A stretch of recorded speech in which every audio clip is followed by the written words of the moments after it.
And we'll continue with A House Like a Lotus by Madeleine L'Engle. When I got home, I parked in the shed at the end of the lab wing. I felt tingly and as though the ground was about a foot lower than it ought to be. I walked to the dunes and stood looking down at the water. Then I turned back to the house and heard the phone ring. It wouldn't be for me, so I didn't pay any attention. When I reached the lab, Daddy was standing in the doorway. "Come on in the lab for a minute, Polly." I went in and sat down on one of the high stools. I just answered the phone, and it was Max.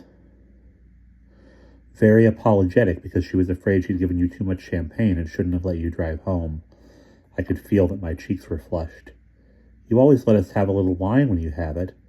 "There is such thing as moderation. I'm grateful to Max for calling me, but surprised she let you drink so much." "We didn't have that much. How much had we had?" I had no idea. Max kept filling my glass before it was empty, and I certainly wasn't counting.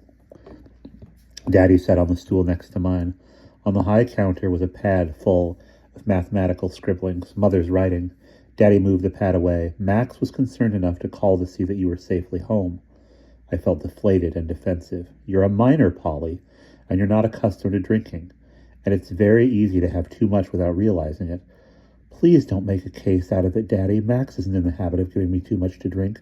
We were celebrating." "Celebrating what?"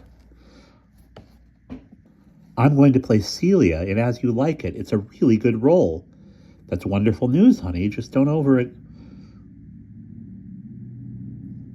celebrate next time. Have you told Mother?" "I haven't had a chance to tell Mother. She's reading to the little ones. Why don't you go tell them? And send Zan out to me if you see him. He hasn't cleaned the lizard tanks." I cleaned my share of tanks in the morning before school, so I wouldn't have it hanging over me. Zan probably does a better job than I do, but he leaves it till last thing. He does it. I don't think he's forgotten more than once, but he puts it off. "Okay, Daddy." "What, my dear?" "I'm not drunk, really. It's just excitement about getting a part in a play It's just excitement about getting a part in a play as anything. It's as much excitement about getting a part in a play as anything. Zan's playing Jacques, by the way. But he couldn't care less. And Kate? She's one of the shepherdesses. Is she disappointed?"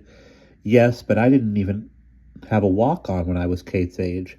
Daddy put his arm around me. "We hoped that Kate would be a friend to you, a girl you could have fun with. Kate's okay." He pulled me closer. "Polly, you don't have to compete with Kate in any way. Not in looks, not in talent, not in school. I wouldn't have you be any different. You don't need to prove anything to anybody. I truly don't have favorites among my children, but you are my first child and very special. I love you." I returned his hug. "You're special too." And I wished that there were more times when Daddy and I could have time alone. And we'll pause there.